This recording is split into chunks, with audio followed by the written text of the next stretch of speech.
नमस्कार। आज हम देखेंगे मियोसिस यानी कि अर्धसूत्री विभाजन के बारे में। और लेक्चर शुरू करने से पहले मैं बता देना चाहता हूं कि इस लेक्चर से संबंधित जो नोट्स है वो टेलीग्राम ग्रुप जीपीबी डॉक्टर चौहान इस पर आपको मिल जाएगा। वहां से आप नोट्स ले सकते हैं। इसका लिंक नीचे डिस्क्रिप्शन में दे दिया जाएगा। तो आइए देखते हैं हम मियोसिस के बारे में। मियोसिस जो है, मियोसिस की जो खोज है सबसे पहले जर्मन जो जर्मन बायोलॉजिस्ट थे ओ हर्टविग, इनके द्वारा की गई थी। ये है ओ हर्टविग, जर्मन बायोलॉजिस्ट हैं। इन्होंने समुद्री जो अर्चिन है उसके अंडों में, अर्चिन जो होता है वो ये है समुद्री अर्चिन, इसके अंडों में इन्होंने अर्धसूत्री विभाजन को सबसे पहले खोजा था तथा इसका वर्णन किया था। ये अर्चिन है जो शाही होती है, शाही। तो समुद्री शाही के अंडों में इन्होंने सबसे पहले मियोसिस को खोजा था। इसके बाद 1883 में जो बेल्जियम के एक जूलॉजिस्ट थे ईवी बेनेडन, ईवी बेनेडन ने इसको एस्केरिस राउंडवॉर्म, एक नेमाटोड है जो इंसान के पेट के अंदर छोटी आंत में पाया जाता है, इसके अंडों में इन्होंने 1883 में वी ईवी बेनेडेन ने मियोसिस की खोज की थी।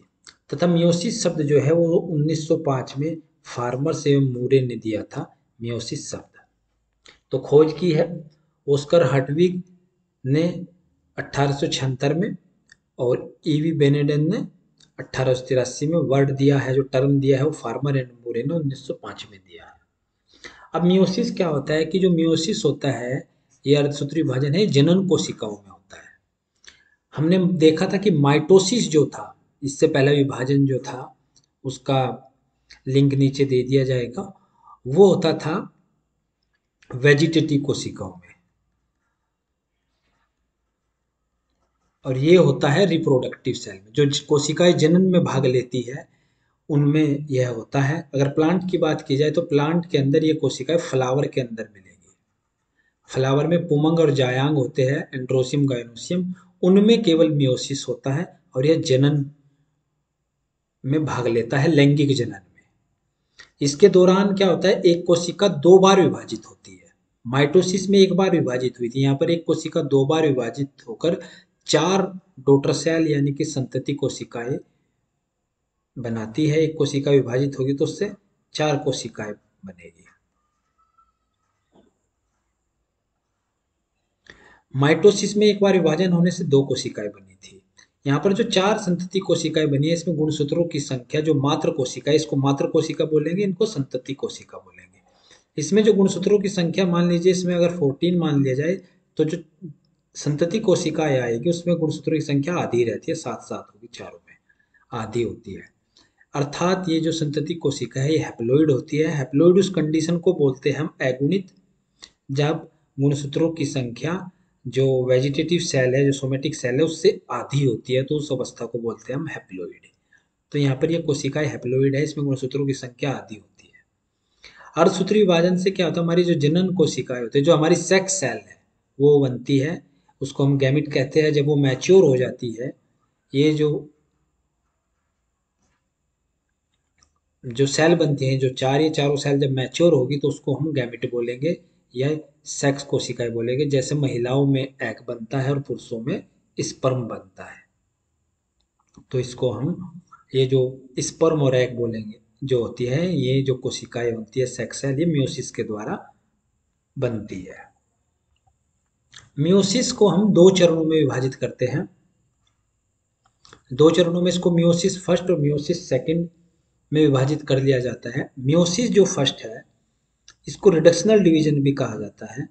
मियोसिस जो फर्स्ट है इसको रिडक्शनल डिवीजन कहते हैं। रिडक्शनल डिवीजन इसलिए कहते हैं क्योंकि मियोसिस फर्स्ट जो होगा, इससे जो कोशिकाएं बनेगी दो, उसमें गुणसूत्रों की संख्या यहाँ पर आधी होती है। मान लिया 14 है मदर सेल में, तो ये दो कोशिकाएं बनेगी, इसमें गुणसूत्रों की संख्या आधी हो जाती है।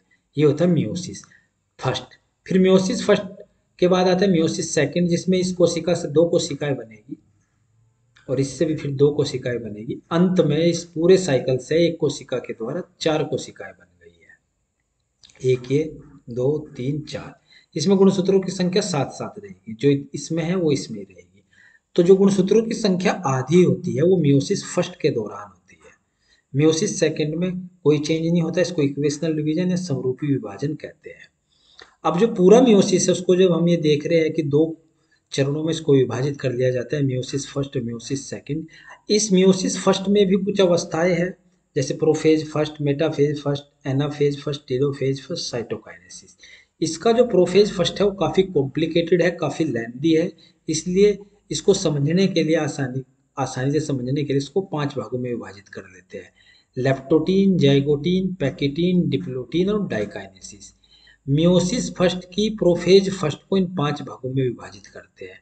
मियोसिस सेकंड जो होगा वो इक्वल टू होगा लगभग माइटोसिस के, और इसको हम prophase second, metaphase second, anaphase second, telophase second और साइटोकाइनेसिस सेकंड में विभाजित कर लेते हैं। ठीक है। मियोसिस फर्स्ट से पहले इंटरफेज होता है। इंटरफेज में हमें पता ही है 3 अवस्थाएं होती है, G1, S और G2। मियोसिस सेकंड के पहले कोई इंटरफेज नहीं होता है, ये याद रखना है। मियोसिस सेकंड के पहले इंटरफेज नहीं होता है, लेकिन मियोसिस फर्स्ट से पहले इंटरफेज होता है, जिसमें कोशिका विभाजन से पहले अपनी तैयारी करती है। ये देख लीजिए, मियोसिस फर्स्ट तथा मियोसिस सेकंड में प्रवेश करने से पहले एक कोशिका को पहले इंटरफेज से गुजरना होगा, G1, S और G2 से। समसूत्री विभाजन की तरह ही G1 जो है, इसके दौरान कोशिका में ग्रो होता है, ग्रोथ होती है, कोशिका के अंदर ग्रोथ होती है, वो बढ़ती है। एस फेज जो आएगी इसकी, एस फेज के दौरान डीएनए का द्विगुणन यानी कि उसका रेप्लिकेशन होता है, सिंथेसिस होता है यहाँ पर डीएनए का। और इसके डुप्लीकेशन होने से क्या होगा कि डीएनए गुणसूत्र जो यहाँ पर हम प्रवेश करते हैं, जब एस फेज में जब प्रवेश करते हैं तो हमारा गुणसूत्र इस तरह का रहता है, सिंगल क्रोमेटिड का। लेकिन एस फेज के बाद हमारा गुणसूत्र की संरचना डबल क्रोमेटिड की हो जाती है, ऐसे इसमें 2 क्रोमेटिड हो जाएंगे। ठीक है। लेकिन ये एक पॉइंट याद रखने का है कि जो हमने माइटोसिस पढ़ा था, माइटोसिस में हमने देखा था कि गुणसूत्र जो है, जो ये गुणसूत्र है, वहां पर भी एक क्रोमेटिड से 2 क्रोमेटिड वाला गुणसूत्र बन गया था, और यहाँ पर भी बनता है। लेकिन यहाँ पर डीएनए के केवल 99% डीएनए का डुप्लीकेशन होता है मियोसिस की एस फेज में। माइटोसिस में 100% हुआ था। ये पॉइंट याद रखने का है कि इसकी एस फेज में 99.7% डीएनए का डुप्लीकेशन हुआ, सिंथेसिस हुआ, और जिससे एक क्रोमेटिड से गुणसूत्र 2 क्रोमेटिड का बन गया। दोनों सिंगल गुणसूत्र, ये भी एक गुणसूत्र, ये भी एक गुणसूत्र, बस क्रोमेटिड का अंतर है। इसको एक क्रोमेटिड वाला गुणसूत्र बोलेंगे, इसको 2 क्रोमेटिड वाला। G2 चरण के दौरान कोशिका प्रोटीन, आरएनए तथा कोशिकांग यानी कि कोशिकांग, माइटोकॉन्ड्रिया, क्लोरोप्लास्ट, ये सब जो है, इन सब का संश्लेषण करती है अथवा विभाजन के लिए है तैयार हो जाती है। इंपॉर्टेंट नोट ये है, यही है कि अर्धसूत्री विभाजन में कोशिका का विभाजन 2 बार होता है, मियोसिस फर्स्ट और मियोसिस सेकंड में। लेकिन इंटरफेज एक बार होता है मियोसिस फर्स्ट से पहले, मियोसिस सेकंड से पहले इंटरफेज नहीं होता है। मियोसिस फर्स्ट का जो प्रोफेज है उसको हमने देखा है कि 5 उप अवस्थाओं में इसको विभाजित करते हैं। मियोसिस फर्स्ट का जो प्रोफेज फर्स्ट है उसको 5 उप अवस्थाओं में, leptotene, zygotene, pachytene, diplotene, diakinesis, इस 5 अवस्थाओं में इसको विभाजित कर दिया जाता है। ये शब्द जो है गुणसूत्र की उपस्थिति या उसके व्यवहार के बारे में विशेषता प्रकट करते हैं।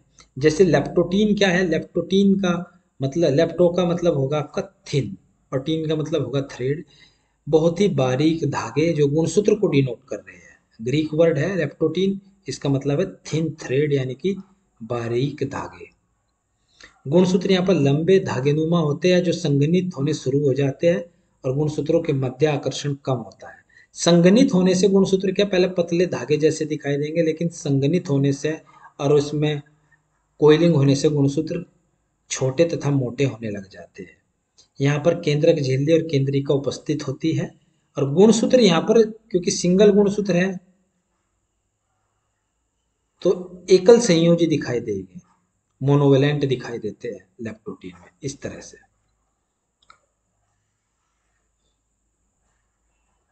यहाँ पर केंद्रक झिल्ली और केंद्रिका बनी रहती है। जाइगोटीन जो है आपका, जाइगोटीन का मतलब होता है पेयर्ड थ्रेड। पेयर्ड थ्रेड जो होते हैं, जाइगोटीन का मतलब है पेयर्ड थ्रेड, यानी कि जो गुणसूत्र के धागे हैं वो जोड़ों में उपस्थित हो जाते हैं। यहाँ पर क्या होता है कि जो गुणसूत्र होमोलोगस गुणसूत्र होते हैं, समजात गुणसूत्र, समजात गुणसूत्र वे होते हैं जो गुणसूत्र समान होते हैं। हम जानते हैं कि जैसे हम बात करते हैं कि मनुष्य के अंदर 23 जोड़े गुणसूत्र हैं, 23 पेयर्स, यानी कि ये गुणसूत्र जो हमारे जोड़ों में रहते हैं, पेयर्स में रहते हैं, और वो जो जोड़े बनते हैं वो जाइगोटीन में बनते हैं। जो हम जोड़ों की बात करते हैं वो जाइगोटीन के दौरान बनते हैं। कौन से गुणसूत्र में जोड़े बनेंगे? जो गुणसूत्र समान होते हैं आपस में, जिनमें समानता होगी वही जोड़े बनाते हैं, और उन गुणसूत्रों को बोलते हैं समजात गुणसूत्र या होमोलोगस क्रोमोसोम।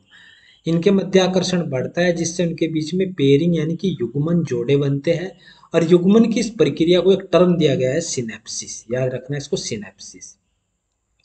पेयरिंग होने को यहाँ पर सिनेप्सिस कहते हैं। और सिनेप्सिस जो है ये युग्मित गुणसूत्रों के बीच एक प्रोटीन की संरचना बनती है। यहाँ पर जो दो समजात गुणसूत्र होंगे, उन दो समजात गुणसूत्रों के मध्य में एक प्रोटीन की संरचना बनेगी, और ये प्रोटीन की जो संरचना बनेगी वो गुणसूत्रों को जोड़े बनाने तथा रिकॉम्बिनेशन में मदद करती है। ये जो प्रोटीन की संरचना है ये जाइगोटीन के दौरान बनती है तथा पैकेटीन में बनी रहती है, लेकिन डिप्लोटीन में ये विलुप्त हो जाती है। ये जो दो गुणसूत्र है, समजात गुणसूत्र, उनके बीच में एक सिनेप्टोनोमल कॉम्प्लेक्स, एक प्रोटीन की संरचना बन जाएगी, सिनेप्टोनोमल कॉम्प्लेक्स। ये है सिनेप्टोनोमल कॉम्प्लेक्स है, वो बनता है दो समजात गुणसूत्रों के मध्य। ये दो चीज में हेल्प करता है, पेयरिंग में जोड़े बनाने में और रिकॉम्बिनेशन में। रिकॉम्बिनेशन में, रिकॉम्बिनेशन का हिंदी मतलब है पुनर्संयोजन। पुनर्संयोजन में इन दो चीजों में ये मदद करता है। और यहाँ पर जाइगोटीन में एक चीज और याद रखना कि जो एस फेज में 99.7% डीएनए का संश्लेषण हुआ था, जो 0.3 बचा था, उस 0.3 का यहाँ पर होता है संश्लेषण। डीएनए का रेप्लिकेशन या सिंथेसिस यहाँ पर पूरा होता है।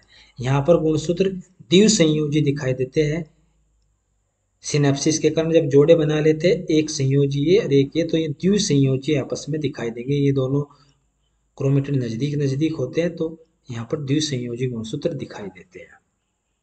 अब आता है जाइगोटीन के बाद पैकेटीन। पैकेटीन का जो मतलब है इसका होता है थिक थ्रेड। ये ग्रीक भाषा का वर्ड है। पैकेटीन का मतलब है थिक थ्रेड, क्योंकि गुणसूत्र यहाँ पर थोड़े छोटे और मोटे होने लग जाते हैं संघनन के कारण, कुंडलन के कारण, और उनको आसानी से प्रकाश सूक्ष्मदर्शी से देखा जा सकता है। प्रोफेज की यह सबसे लंबी अवस्था है। इसमें क्या होता है कि जो समजात गुणसूत्र जो जोड़ों में रहते हैं वो टेट्रावेलेंट दिखाई देते हैं, क्योंकि 1 2 3 4 ये जोड़ों में जो है यहाँ पर ये टेट्रावेलेंट गुणसूत्र दिखाई देते हैं यहाँ पर, क्योंकि प्रत्येक गुणसूत्र के पास दो दो क्रोमेटिड है। ये एक गुणसूत्र है, ये इसका एक क्रोमेटिड, इसका दूसरा क्रोमेटिड, ये दूसरा इसका समजात गुणसूत्र के साथ जोड़ा बना है उसका भागीदार है, ये इसके पास दो क्रोमेटिड होगा। ये जो चारों है ये टेट्रावेलेंट दिखाई देंगे जो पेयरिंग किए हुए होते हैं, और इनको आपस में बोलते हैं सिस्टर क्रोमेटिड। इसको ये सिस्टर क्रोमेटिड है और ये सिस्टर क्रोमेटिड, लेकिन ये आपस में हो गए नॉन सिस्टर क्रोमेटिड। तो यहाँ पर क्या होता है कि ये टेट्रावेलेंट दिखाई देते हैं।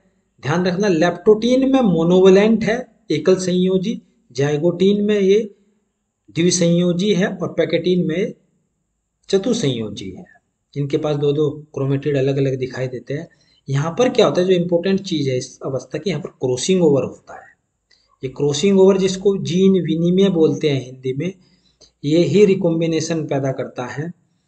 लेकिन इस अवस्था में होता यहीं पर ही है क्रॉसिंग ओवर, लेकिन इस अवस्था में दिखाई नहीं देता है। दिखाई वो इससे अगली अवस्था में देगा, जब गुणसूत्र थोड़ा दूर दूर हो जाएंगे तब ये दिखाई देगा।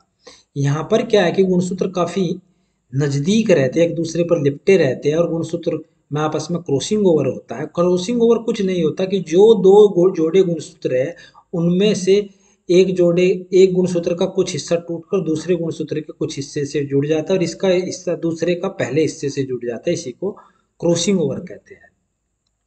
तो जो क्रॉसिंग ओवर की घटना वो पैकेटीन में होती है। ये देख लिए क्रॉसिंग ओवर जो है वो क्या होता है, समजात गुणसूत्र जो है, ये दो गुणसूत्र समजात गुणसूत्र है कि नॉन सिस्टर क्रोमेटिड, ये इनके आपस में जो क्रोमेटिड है नॉन सिस्टर क्रोमेटिड के मध्य गुणसूत्र के टुकड़ों का विनिमय या अदला बदली होती है। जिस स्थान पर ये होगा, ये देखिए दो गुणसूत्र है नजदीक आए, यहाँ पर दिखाया गया है आपस में, इसका ये क्रोमेटिड ब्लू वाले का और ये पिंक वाले का, ये इसका क्रोमेटिड आपस में यहाँ से एक्सचेंज हो जाएंगे और जिस बिंदु पर ये होता है उसे बोलते हैं हम काइजिमेटा।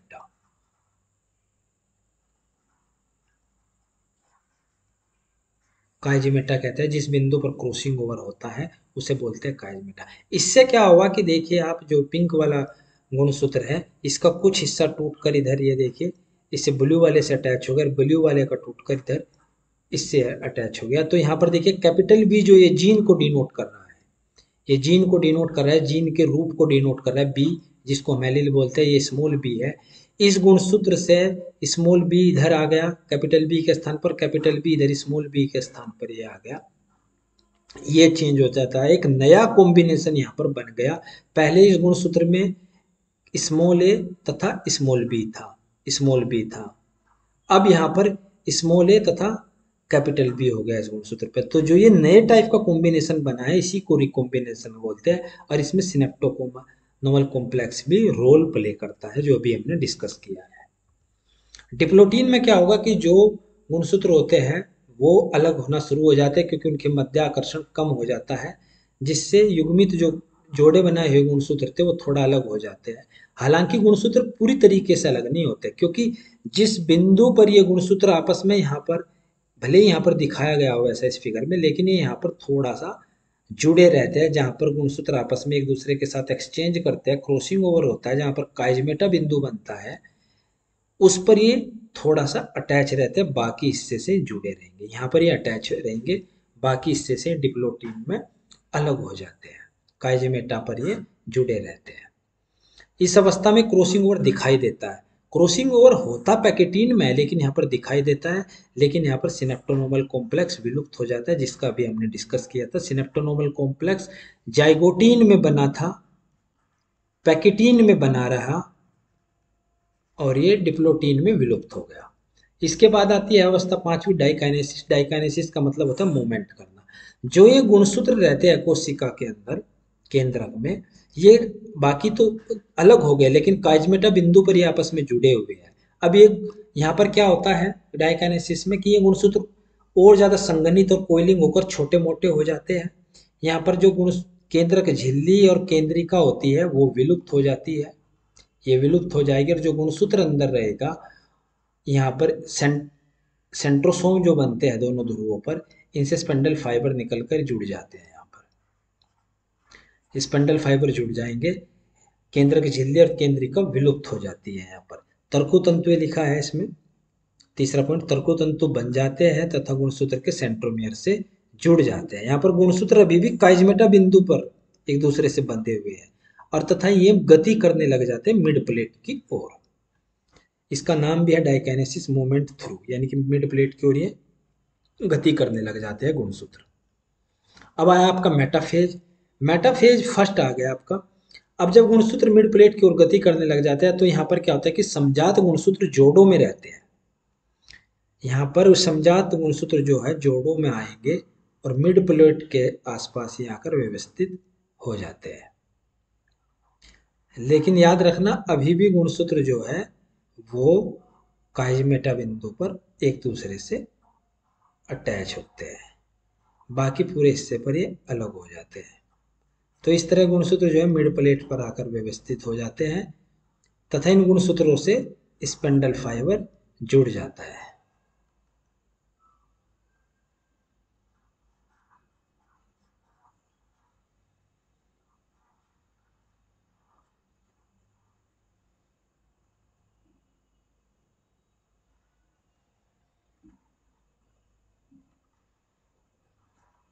इस तरह की एक संरचना बन जाती है। यहाँ पर ये मेटाफेज फर्स्ट है, मियोसिस फर्स्ट का, इस तरह से एक संरचना बन जाएगी। अंतर यह है कि जो मेटाफेज माइटोसिस की थी उसमें सिंगल गुणसूत्र आकर मिड प्लेट पर व्यवस्थित हुए थे, हमने लास्ट क्लास में देखा था, यहाँ पर गुणसूत्र जो है सिंगल प्लेट में आकर व्यवस्थित हुए थे, लेकिन यहाँ पर गुणसूत्र जोड़ों में युग्म में रहते हैं, ये समजात गुणसूत्र होते हैं। तो मिड प्लेट पर आ जाते हैं, स्पंडल फाइबर जो है वो इनसे जुड़े रहते हैं, जो फर्स्ट पॉइंट यहाँ पर भी लिखा है, स्पंडल फाइबर जुड़े रहते हैं तथा विपरीत ध्रुवों की ओर। ये जो गुणसूत्र है ये इधर को रहते हैं, इनका सेंट्रोमियर ध्रुव की ओर होता है, जो इनकी भुजाएं होती है वो केंद्र की ओर इधर को दिखाई देती है।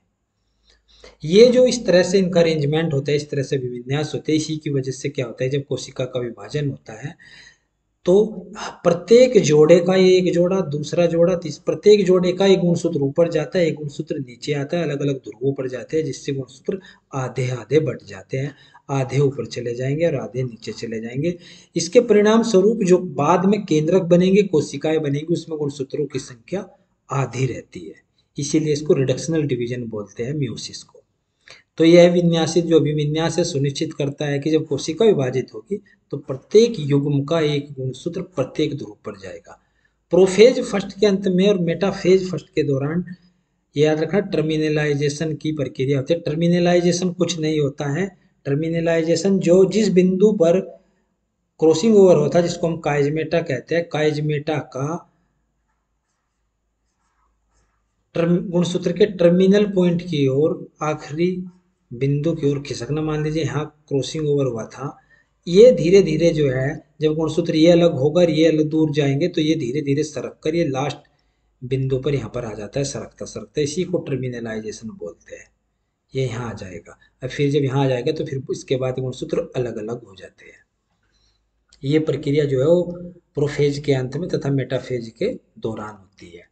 अब एनाफेज फर्स्ट देख लीजिए। स्पेंडल फाइबर में यहाँ जब संकुचन होगा जो, तो उससे क्या होगा कि संकुचन होने से जो गुणसूत्र युग्म में उपस्थित थे ये गुणसूत्रों को अपनी ओर खींचने लग जाते हैं। तो प्रत्येक युग्म का एक एक गुणसूत्र जो है वो ध्रुव की ओर जाना प्रारंभ कर देता है।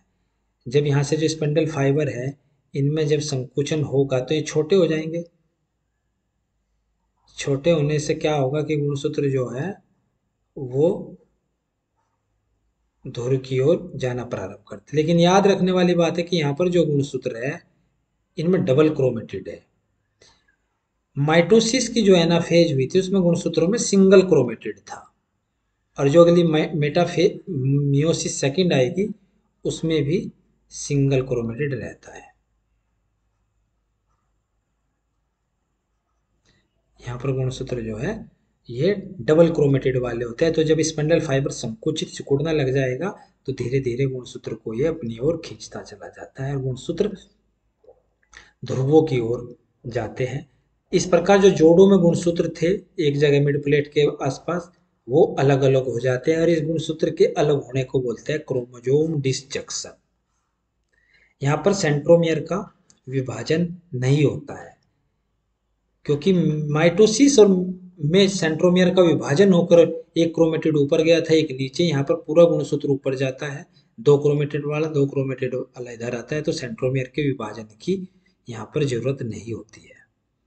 टेलोफेज फर्स्ट में क्या गुणसूत्र ध्रुवों पर पहुंच जाते हैं, ये गुणसूत्र जो है ये बिल्कुल ध्रुवों पर आ जाएंगे यहाँ पर, और गुणसूत्र जब ध्रुवों पर आ जाएंगे तो उनके चारों तरफ केंद्रक झिल्ली बन जाती है, केंद्रिका का निर्माण हो जाता है और साथ के साथ गुणसूत्र का अकुंडलन तथा संघनित होकर वे दोबारा से जालनुमा संरचना नेटवर्क जैसी एक क्रोमेटिन का नेटवर्क बन जाता है।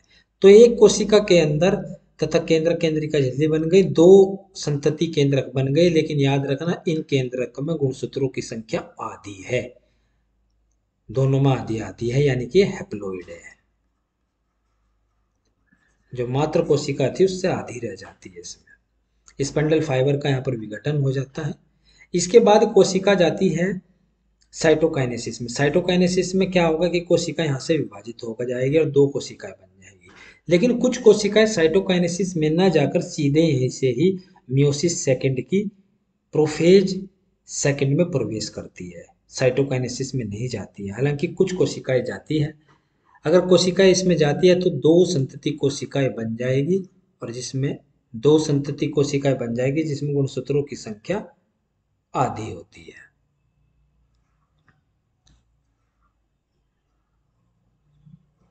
ठीक है, किसी एक कोशिका का विभाजन हुआ था मात्र कोशिका का, इसमें गुणसूत्रों की संख्या अगर 14 थी तो इनमें दोनों में 7-7 रह गई है। हैप्लोइड है ये। अब इन दोनों कोशिकाओं में यहाँ पर मियोसिस सेकंड होगा जिससे दो नई कोशिकाएं और बनेगी। तो इस तरह से मियोसिस के अंत में, मियोसिस सेकंड के अंत में 4 कोशिकाओं का निर्माण हो जाता है जिसमें भी गुणसूत्रों की संख्या 7-7 रहती है, अगर 14 वाला एग्जाम्पल दिया जाए। मियोसिस फर्स्ट के दौरान नोट देख लीजिए क्या लिखा है कि दौरान निर्मित कोशिकाओं में गुणसूत्रों की संख्या अगुणित होती है, देख लिया हमने, यानी कि आधी हो जाती है। और इसमें सब प्रत्येक गुणसूत्र के दो दो क्रोमेटिड होते हैं। ये याद रखने वाला पॉइंट है यहाँ पर, जब गुणसूत्रों के दो दो क्रोमेटिड है, लेकिन माइटोसिस की टीलोफेज या साइटोकाइनेसिस के बाद जो कोशिकाएं पैदा हुई थी उनमें गुणसूत्रों में सिंगल क्रोमेटिड थे, यहाँ पर गुणसूत्रों में डबल क्रोमेटिड है। तो जब गुणसूत्रों में डबल क्रोमेटिड है तो ये कोशिका को इंटरफेज में जाने की जरूरत नहीं है, ऑलरेडी गुणसूत्र के पास दो दो क्रोमेटिड है। ये देखिए अवस्थाएं दी है यहाँ पर, ये लेप्टोटीन है, फर्स्ट प्रोफेज की लेप्टोटीन। यहाँ पर दिखा है क्रोमोजोम जो है एक दूसरे से जो दो दो क्रोमेटिड के बने होते हैं वे कंडेंस होना शुरू हो जाते हैं, संघनित होने शुरू हो जाते हैं, जिससे वे छोटे तथा मोटे दिखाई देने लग जाते हैं बाद में। यहाँ पर जो है ये जाइगोटीन है, ऊपर दिखा है जाइगोटीन, ये जाइगोटीन है। यहाँ पर गुणसूत्र जो है होमोलोगस जो गुणसूत्र है वो जोड़े बनाना शुरू कर देते हैं। इसके अलावा 0.3% डीएनए का संश्लेषण होता है, सिनेप्टोनोमल कॉम्प्लेक्स बनता है और जो समजात गुणसूत्र है वो जोड़े बनाते हैं। पैकिटीन ये है, पैकिनीमा बोलते हैं इनको, जाइगोनीमा लिख लीजिए या पैकिनी जाइगोटीन लिख लीजिए। यहाँ पर क्या है कि क्रॉसिंग ओवर होता है, मेन पॉइंट ये ही है, क्रॉसिंग ओवर होता है। यहाँ पर होमोलोगस क्रोमोजोम फुली पेयर्ड होते हैं और क्रॉसिंग ओवर की घटना यहाँ पर होती है। इसके बाद आता है आपका डिप्लोटीन। यहाँ पर क्या होता है कि गुणसूत्र आपस में दूर होने लग जाते हैं, स्पंडल फाइबर का निर्माण शुरू हो जाता है और दूर तो होते हैं गुणसूत्र लेकिन काइजमेटा बिंदु को छोड़कर, काइजमेटा बिंदु पर ये गुणसूत्र एक दूसरे से जुड़े रहते हैं। और यहाँ पर टेट्रावेलेंट, टेट्रावेलेंट दिखाई कहाँ पर देगा, पैकिटीन में। बाइवेलेंट दिखाई देगा आपका जाइगोटीन में और मोनोवेलेंट दिखाई देगा लेप्टोटीन में। डाइकाइनेसिस में गुणसूत्र गति करना शुरू कर देते हैं और इनसे स्पंडल फाइबर जुड़े हुए हैं। देखिए यहाँ पर ये मिड प्लेट पर आकर व्यवस्थित होना शुरू हो जाते हैं। इसके बाद ये मेटाफेज फर्स्ट आएगी, तब ये सारे गुणसूत्र जोड़ों में मिड प्लेट पर आ गए, सभी से स्पेंडल फाइबर जुड़े हुए हैं। स्पेंडल फाइबर कहाँ से पैदा होते हैं, यहाँ से, सेंट्रोसोम जो है। और फिर इसमें एनाफेज फर्स्ट आएगी तो ये गुणसूत्र जोड़े वाले जो गुणसूत्र देखो डबल क्रोमेटिड है, ये अलग अलग हो गए। और इसके बाद आपका टीलोफेज फर्स्ट आया, गुणसूत्रों के चारों तरफ केंद्रक झिल्ली का निर्माण शुरू हो जाता है, केंद्रिका बन जाती है। और इसके बाद अगर साइटोकाइनेसिस होता है तो साइटोकाइनेसिस के बाद ये दोनों कोशिकाएं अलग अलग हो जाएगी, अन्यथा यहीं पर ही मियोसिस सेकंड प्रारंभ हो जाता है। मियोसिस सेकंड में प्रोफेज सेकंड, ये जो मियोसिस सेकंड है ये माइटोसिस की तरह है। इसमें क्या होता है कि दोबारा से गुणसूत्र, अगर वो गुणसूत्र अकुंडलन हो गए, क्रोमेटिन नेटवर्क उन्होंने बना लिया, एक जाल जैसी संरचना बना ली उन्होंने, तो ये धीरे धीरे से फिर यहाँ पर संगनित और कुंडलित होकर छोटे तथा मोटे दिखाई देने लग जाते हैं। केंद्रक झिल्लियम केंद्रिका का विघटन हो जाता है। यहाँ पर सेंट्रोसोम जिनसे स्पंडल फाइबर बनते हैं वो ध्रुवों की ओर पहुंच जाते हैं और स्पंडल फाइबर का निर्माण पुनः प्रारंभ हो जाता है।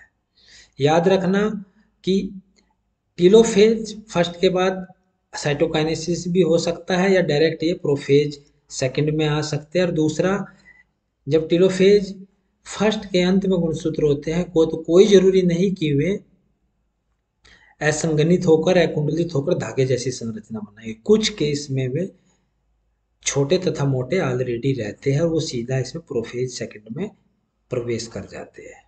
ये कोशिका टू कोशिका डिपेंड करता है। मेटाफेज सेकंड जो है इसमें क्या होगा कि गुणसूत्र जो है वो मिड प्लेट पर आकर व्यवस्थित हो जाता है। ये जो दोनों ये घटनाएं हैं ये दो कोशिकाओं में साथ के साथ चल रही है। दो कोशिका या केंद्रक इसमें और इसमें दोनों में साथ साथ चलेगी, बाद में चल के दोनों से दो दो कोशिकाएं बनेगी। ठीक है, तो यहाँ पर गुणसूत्रों के सेंट्रोमियर से स्पिंडल फाइबर जुड़ जाते हैं। गुणसूत्र जो है वो मिड प्लेट पर व्यवस्थित होते हैं, जैसे माइटोसिस में था। और जो तर्कु तंतु है वो ध्रुव से निकलकर सेंट्रोमियर से जुड़ जाते हैं। और ये जो गुणसूत्र मिड प्लेट पर व्यवस्थित रहते हैं। ये देखिए, गुणसूत्र के सेंट्रोमियर में स्पिंडल फाइबर जुड़ जाते हैं तथा गुणसूत्र मिड प्लेट पर स्थित होते हैं। मेटाफेज फर्स्ट में जो हमने देखा है उसमें गुणसूत्र मिड प्लेट पर तो थे, लेकिन जोड़ों में थे। यहाँ पर जोड़ों में नहीं होंगे। वहां पर हमने देखा अभी वो जोड़ों में गुणसूत्र रहते हैं। यहाँ पर जोड़ों में नहीं रहेंगे। यहाँ पर माइटोसिस की तरह सिंगल सिंगल गुणसूत्र रहता है। ये हमने इस तरह से देखा था मियोसिस फर्स्ट का, और ये है मियोसिस सेकंड। तो ये अंतर दोनों में होता है। इसके गुणसूत्र इस तरह सिंगल गुणसूत्र मिड प्लेट पर होते हैं, इसके जोड़ों में उपस्थित होते हैं। एनाफेज सेकंड जो होगा आपका, फिर ये जो गुणसूत्र है इनमें संकुचन शुरू हो जाएगा। ये जो है यहाँ पर ये स्पिंडल फाइबर है, इनमें संकुचन होगा तो इनमें सिकुड़न पैदा होगी। सिकुड़न पैदा करने से छोटे हो जाएंगे, और जब ये छोटे होंगे तो ये गुणसूत्र को अपनी तरफ खींचते हैं और ये इधर से अपनी तरफ खींचता है। इससे क्या होगा कि यहाँ से गुणसूत्र जो है ब्रेक हो जाएगा, सेंट्रोमियर से ब्रेक हो जाता है। संकुचन होने से स्पिंडल फाइबर में संकुचन होने से गुणसूत्र सेंट्रोमियर से विभाजित होकर, जो ये इसकी हर एक गुणसूत्र की जो है क्रोमेटिड है, इनको सिस्टर क्रोमेटिड बोलेंगे हम, ये विभाजित होकर अलग अलग ये ऊपर चली जाएगी और ये नीचे आ जाएगी। दोनों क्रोमेटिड विभाजित हो जाती है, अलग अलग हो जाती है, और ये धुर की ओर गति करने लग जाते हैं। तो इस क्रोमेटिड को अलग होने की घटना को बोलते हैं क्रोमेटिड डिसजंक्शन। क्रोमेटिड डिसजंक्शन, ठीक है, इसको बोलते हैं आप क्रोमेटिड डिसजंक्शन। ये होता है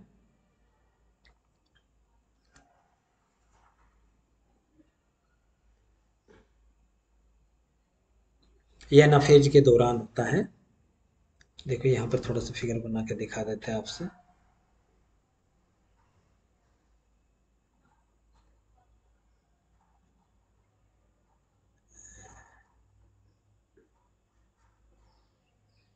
यहाँ पर सिंगल क्रोमेटिड में गुणसूत्र रहते हैं जो अलग अलग हो जाते हैं, और ये गुणसूत्र जो है ये ध्रुव की ओर गति करते हुए अंत में यहाँ पर ये दोनों साइड से ध्रुव पर पहुंच जाते हैं। टीलोफेज में अलग अलग क्रोमेटिड्स, जिन्हें अब क्रोमोजोम कहेंगे, अब इनको हम गुणसूत्र कहेंगे। सिंगल क्रोमेटिड का गुणसूत्र ध्रुवों पर इकट्ठा हो जाते हैं, इनके चारों तरफ केंद्रक झिल्ली बन जाती है, जिससे दो अलग अलग केंद्रक का निर्माण हो जाता है और स्पिंडल फाइबर यहाँ पर विलुप्त हो जाते हैं। इसके बाद साइटोकाइनेसिस की घटना होगी। साइटोकाइनेसिस की घटना के बाद बीच में से कोशिका द्रव्य विभाजित हो जाएगा। कोशिका द्रव्य के विभाजित होने से तो चार कोशिकाओं का निर्माण हो जाता है। ये चार कोशिकाएं जो बनती है, ये इनमें गुणसूत्रों की संख्या जो है, जो चार कोशिकाएं बनेगी इनमें गुणसूत्रों की संख्या आधी हो जाती है, आधी रहती है मात्र कोशिका के मुकाबले।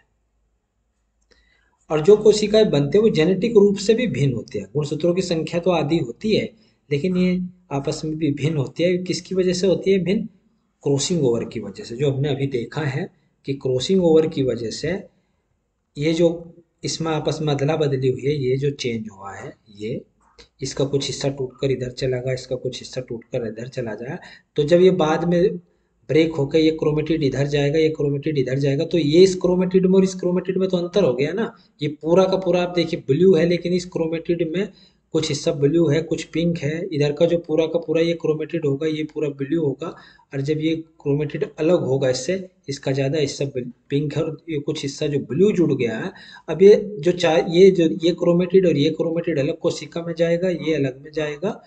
तो इससे जो चार कोशिकाएं बनेगी उसमें गुणसूत्रों की संख्या तो आधी रहती ही है, लेकिन इसमें गुणसूत्र जो होते हैं वो भिन्न होते हैं। क्रॉसिंग ओवर की वजह से ये विविधता पैदा हुई है। चार अगुणित तथा नॉन आइडेंटिकल होती है, जेनेटिक रूप से आइडेंटिकल होती है, नॉन आइडेंटिकल। ये फिगर दिखाया गया है यहाँ पर प्रोफेज फर्स्ट का। दो कोशिकाएं बनी थी मियोसिस फर्स्ट के बाद। मियोसिस फर्स्ट के बाद दो कोशिकाएं बनी थी, इन दोनों कोशिकाओं में प्रोफेज सेकंड चलता है। इसके अंदर देखिए गुणसूत्र मेटाफेज में मिड प्लेट पर व्यवस्थित हो गए, इधर मिड प्लेट पर। तो फिर ये आधे गुणसूत्र, गुणसूत्र का एक क्रोमेटिड ऊपर चला गया, एक नीचे, ऐसे ही दूसरी कोशिका में। तो अंत में टीलो एनाफेज हो जाएगी यहाँ पर, और फिर टीलोफेज हो जाएगी ये। इसके चारों तरफ केंद्रक झिल्ली बन गई, और अंत में आकर चार कोशिकाओं का निर्माण हो जाता है। देखो मियोसिस जो सेकंड है वो काफी हद तक मैकेनिकली रूप से देखा जाए, आंतरिक रूप से, तो वो माइटोसिस के समान होती है। लेकिन कुछ अंतर होता है। जो माइटोसिस से कोशिकाएं उत्पन्न होती है वे अगुणित नहीं होती है, हैप्लोइड नहीं होती है। हमें पता है कि माइटोसिस से दो कोशिकाएं जो बनती है उसमें गुणसूत्रों की संख्या मात्र कोशिका के बराबर होती है, लेकिन यहाँ पर गुणसूत्रों की संख्या मात्र कोशिका से आधी होती है। तो एक तो हैप्लोइड कोशिकाएं बनती है मियोसिस सेकंड के लास्ट में, और ये आनुवंशिक रूप से भी समान नहीं होती है। इसका कारण है क्रॉसिंग ओवर। यहाँ पर जो कोशिकाएं बनेगी उसमें गुणसूत्रों की संख्या आधी हो जाएगी, और इसके अलावा ये आनुवंशिक रूप से भी भिन्न होती है। तो चार कोशिकाएं किसी उससे बनेगी। मियोसिस का महत्व क्या है? मियोसिस का महत्व है कि मियोसिस के कारण गुणसूत्रों की संख्या पीढ़ी दर पीढ़ी निश्चित बनी रहती है। हम देखते हैं कि किसी भी जीव जंतु, किसी भी स्पेसीज में गुणसूत्रों की संख्या निश्चित होती है। अगर मनुष्य की बात की जाए तो 46 गुणसूत्र मनुष्य में, वो आज भी हमारे दादा परदाता या 1000 साल पहले भी 46 ही थे, आज भी 46 ही, और आज उम्मीद है 1000 साल बाद भी 46 ही रहेंगे। तो ये जो संख्या निश्चित बनी हुई है, 46 से कम ज़्यादा नहीं हो रही है, इसका कारण है मियोसिस। क्योंकि मियोसिस का कारण ये है कि एक मियोसिस होने से एक कोशिका में, जनन कोशिकाओं में जब होगा तो चार कोशिकाएं जो बनेगी उसमें गुणसूत्रों की संख्या रहती है आधी। ये जो चार कोशिकाएं बनेगी, हमने शुरू में देखा था, ये मैच्योर होकर बनाती है गैमिट, यानी कि मेल के अंदर ये स्पर्म बनाएगी और फीमेल के अंदर ये एग बनाएगी।